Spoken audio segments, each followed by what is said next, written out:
I want to ask you about this because you got a lot of experience on this question, but unfortunately, we heard that Lil Doc Thone from the Six Pack East Coast Crip, who helped do the truce between the Florences and the East Coasters back in 2019. I heard he got stabbed up in Victorville Prison. I heard that, but I can't confirm. Yeah. I can't confirm, and I did hear that. But to be honest with you, in Victorville, I'm not surprised at anybody getting stabbed there. Like I said, I can't confirm that, Doc got stabbed there, but it's not surprising at all if it did happen. Victorville rocking and rolling, and you a stabber. You one day you gonna get stabbed. That's just how the shit go. So like I say, it's rocking, bro. It's rocking. Yeah, we spoke about Victorville on a previous episode about those essays that eventually took their deal 10 years after the fact, when they stomped to death one of their homies, which thinking about that conversation we had, I definitely believe they were just trying to DP the dude. And no doubt. DP that went a little too far. Yeah, no, I got more intel on that, you know what I mean? And like I said, I talked to some dudes that was actually there, and that's definitely how it went, But what would you have to do? Like, I mean, we know that you're going to get beat in prison. There's fights in prison. You can die in prison. But it's not something that happens every day. It's just spontaneous. You just don't know it's going to go down. But for someone to decide, for someone that's just going to get stabbed, is there like a protocol? Like, do people got to have the meeting? Do they got to approve it? I mean, this is a solid brother that's hitting the yard, if it's true, and somebody wants to get at him. How does that go down? Well, man is man, so at the end of the day, it can go down in so many different variations because like this, say if we on the yard and somebody I personally don't feel, pull up. Say if somebody shot me on the street or shot at me on the street or shot one of my homies on the street and I'm feeling to the point to where I'm finna handle this. I'm not finna ask nobody permission. I'm gonna go handle it. Permission probably gonna come when it's another race, when it's another gang of, that kind of, a whole nother race, where you could start something so much where by you stabbing somebody else could get killed because of your actions, But if somebody from motherfucking Peru say pulled up, that I was super beefing with to that point to where I know if I don't stab them, they gonna stab me, then that could be an isolated incident. You know what I mean? Because okay, that's Peru business. Everybody not gonna get into that. I don't know the situation that happened in Victorville, but I mean, it could be over anything, Alan. You piss off the wrong dude. If he decide to stab you, that's on him. And he'll ride with it. He'll rock with it. He'll take the consequences of whatever gonna come, So that's why it's just that easy, So now all the conflict that gets to the level of a stabbing, it's usually in-house, meaning blood on blood, Peru on Peru, Crip on Crip, Mexican, white. It doesn't cross racial lines. Like, how often will a Crip stab a blood in a place like Victorville? That could happen any day, just based on, because as a man, if he was disrespected right there, he gonna handle his business right there. Now when the homies get the word back to why the homie got stabbed, hey man, he spit on the dude from, the Crip dude, you know what I mean? Motherfucker gonna be like, hey, he spit on me, I'm gonna stab you too. So you gotta think about that part too. You also gotta think about when something happened, what would you have did in that situation? You know what I mean? So that's just how it works. You know what I mean? I know when he was at Victorville one time, the Southsider called the homie out his name. Homie fired on him. You know what I mean? Usually you supposed to come to the homie like, I'm not going to get nobody. You know what I mean? He disrespected me right here. You know what I mean? Nothing ever happened. You know what I mean? They understood, So at the end of the day, sometimes that's just how. Now, say if the dude that got fired on wanted to come back himself and try to blast the homie. You know what I mean?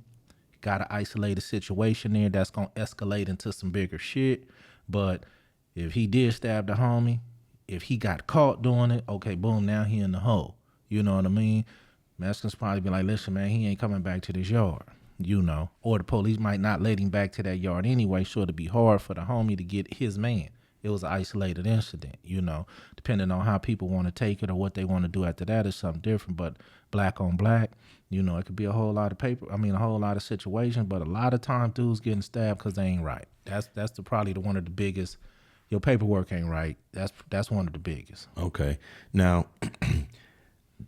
if Lil Doc Thone got stabbed, if it's true, you know, he's actually disabled. He got shot. He walks with a limp, and he's partially paralyzed on one side. Yeah. None of that matters, huh? I mean, you see a guy that's defenseless, basically. He can't scrap, fight, squab like he used to. So do people take in consideration, this is a defenseless brother, but he's paid his dues, and he's a down brother from his area, from his section, but he's disabled. Yeah, but you ain't paid your dues on that yard. You know, see, that yard is a whole different beast. You don't give a fuck what you did before you got here. Everybody got bodies, you know, you're real gangsters, you know, but amongst them, you know, you ain't did nothing ain't nobody else did. Yeah, you got a name and you might have brokered some deals, you might have did some gangster shit, but so did the homies. You know, they did the same shit. You know what I mean? You don't get stabbed for nothing. You know, most of the time, Alex, you don't get stabbed for nothing. You know, so, you know, I don't have no dynamics on, you know, but something had to be done. He had to do something, had to disrespect somebody, something had to go down to the point to, or somebody could have got on his, you know, because of his name, because he's, you know, he got a legendary name, basically. You know what I mean? Somebody probably wanted to test that. You know what I mean? Well, what's so gangster about this fool? You know, which is unfortunate, you know, which would be, you know, dude approving G, you know, but that's the nature of the beast, though, you know. Definitely. So when you get stabbed like that at a place like Victorville, is there an on-site hospital doctor, or do they take you off of the premises? Depending on how bad the wound is, because you got to think every time you get stabbed, it's not even a life-threatening injury based on some of the knives that you can't even get through the metal detector. Some of them just pokers. Some of them are just to poke you with, you know, get you up off of them and shit like that. But you know, go to the unit. You know what I mean? Okay, I can get away with not getting some stitches, put some Vaseline on it, and it, you know, to keep the blood from flowing and it'll heal. If you get hit with a bone crusher, yeah, they're gonna shoot you to an outside hospital and, you know, and try to get you right over there. Now, if you do get hit and you get treated and everything's fine, can you come back to that yard? To the same yard, even if you want to, or will the BOP say, we're sending you somewhere else? Sometime the BOP gonna get you up out of there. You know what I mean? They gonna send you to another situation which you want to go back. Like, hold on. Let me hold on. You know what I mean? And nah, bro, we gonna get you up out of here. Because if you're a down brother, you saying, no, send me right back to that yard, yeah, right? Let me go back outside, man. Yeah. No, I'm good. It ain't nothing. But that you must get some hell of a respect if you get stabbed on a yard and you saying, send me right back to the same yard because I'm going to handle my business. Well, you got to understand that some dudes get sent back to the yard because they don't tell who stabbed them. You know, they don't, you know what I mean? They, you know, and if they telling the BOP, no, ain't nothing wrong. You know what I mean? I was playing something and I fell on the thing and a rock cut my arm. You know what I mean? You know, depending on what you tell them, they might hold you for a minute. But then when they get out there and do their little investigation, because that's what SIS do, yeah, and they gonna go, you know, check the temperature, see what's going on, and see what's happening, and you know, go get at the shot caller to see if the dude can come back to the yard. You know what I mean? Motherfuckers say let him back out there. They gonna let him back out there because the BOP is not transporting people like they used to. Dudes used to can go check in. I can't live on this yard. I've been threatened with my life. BOP is sending you to another institution. It costs so much to do this. The BOP starts saying, nah, if he ain't coming in with busted eye, busted head, we ain't sending him nowhere. He going back out on that yard. You feel what I mean? Yeah. So dudes stop playing. But you dudes used to do it just to get a transfer. They don't do that no more, you know what I mean? But at the same time, depending on how bad the wound was, you know, how bad he got stabbed, you know, all stabbings ain't sometimes, you know, it's a cut, you know, 10 stitches and you right back the same day, you know, and that's how it be sometimes. So if you get stabbed for just a personal reason or disagreement, I'm assuming you could probably go back to the yard. But if you get stabbed because your paperwork was bad, then you probably can never come back. Well, that's the thing about it. Say if you did get put back on the yard just based on, for whatever reason, you didn't convince them that it's okay to go back out there, you got to go handle your business. So you ain't going to be out there long anyway. In your mindset, I'm finna go handle my business. This dude done stabbed me, and that's with anything. This dude done stabbed me. This dude done hit me with a lock and a sock behind my head, knocked me out. You know what I mean? No, I got to get back out there. I got to go handle my business. So you don't plan on being there anyway because you finna go stab the shit out of him back or whatever you can to him. So You know, being on that yard or staying on that yard ain't gonna even, that don't matter. Getting your man is what matters. So what's it like when the SIS, and I'm assuming this is like the gang investigators of the prison, No doubt. they come on the yard to talk to the inmates? What's that dynamic like, where you basically have the I guess the police, for lack of a better word, the SIS, trying to find out what's going on in the yard and trying to get that information from the inmates? It's the damn near like on the street, the police coming to talk to you. But sometimes it could be so real that you know. I never forget, I had it was a homeboy from what was this dude from? I think he was from up north somewhere, and he was a blood. We was at Victorville, you know. He did some sucker shit, and I tell the little homies from Blackstone, y'all get on that nigga, you know what I mean? And so he ended up checking in, you know. So SIS, I'm in the barbershop. SIS come up to me and say, hey Thornton, I'm gonna say, and they say, man, just say his name was Thomas. Hey, Thomas told us that you say he had to check in. You know, we trying to see if he can come back to the yard. You know what I mean? I say, he told you I said he had to check in? They like, yeah. I say, well, shit, you already know the answer. You know what I mean? Because if he said I said that, you done went in there and told. You know what I mean? And what they did was they put a separate T on me and dude to where me and dude would never be in the same institution ever again. But if I was to bump into him, homie, now you got to get smashed, super smashed, because you went in there and told.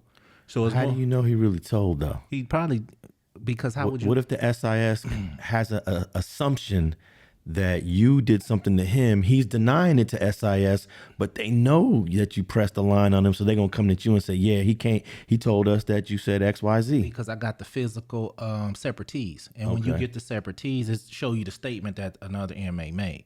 You know what I mean? So if it wasn't a separate T's involved, you know what I mean, I'd have told him, shit, do what y'all want to do. You know what I mean? But because I got the separate T's that stated that he stated this, you know what I mean? They not gonna just type up some shit he stated, and it's in my file forever. Every prison I go to, all my case managers see, okay, you got 4 separate T's. You know what I mean? What was going on with that? You know, and shit, I don't know. You know, but if you got, most of the time is for checking motherfuckers in, or you getting into it with another inmate, or like you say, if one inmate, you know, somebody stabs somebody, them two will never be on the same yard again. Now, does the SIS ever try to pit people against each other? Because, you know, divide and conquer. Let me get in FG's head real quick and say a few things about this guy, and let me go to this guy and say a few things about FG, and kind of, you know, play playing chess. Well, you got to realize though that a safe yard is safe for them though.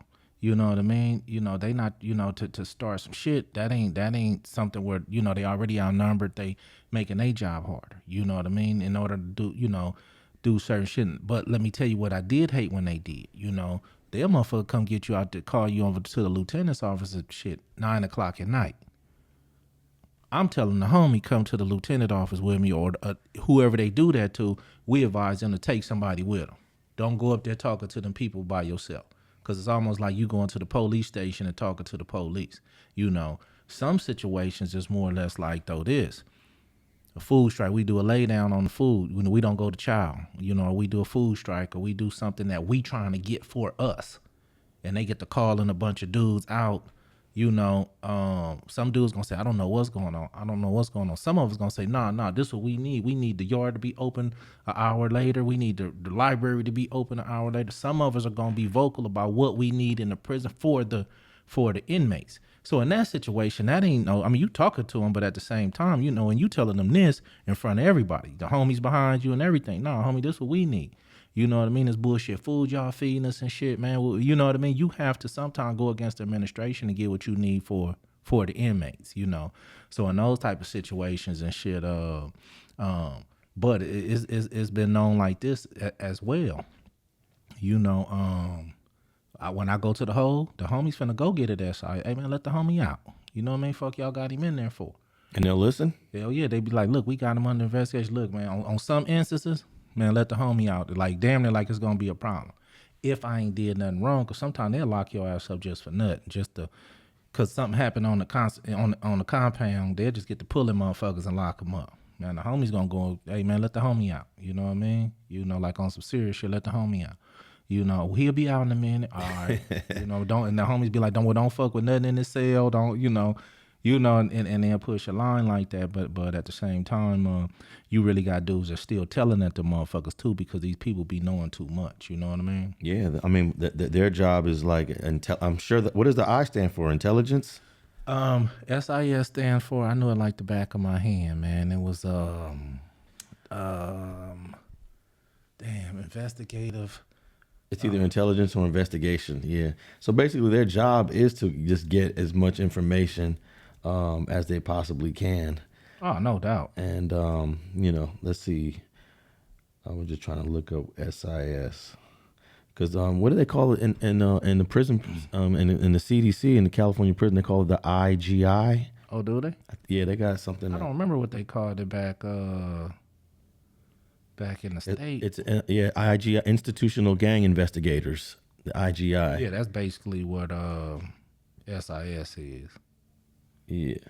So that's an interesting dynamic between the SIS, who's there trying to investigate what's going on in the yard, and the actual inmates trying to impede their progress and the information that they're trying to acquire. Every time I see SIS here, they don't have it defined. Special Investigative Services. Say it again? Special Investigative Services.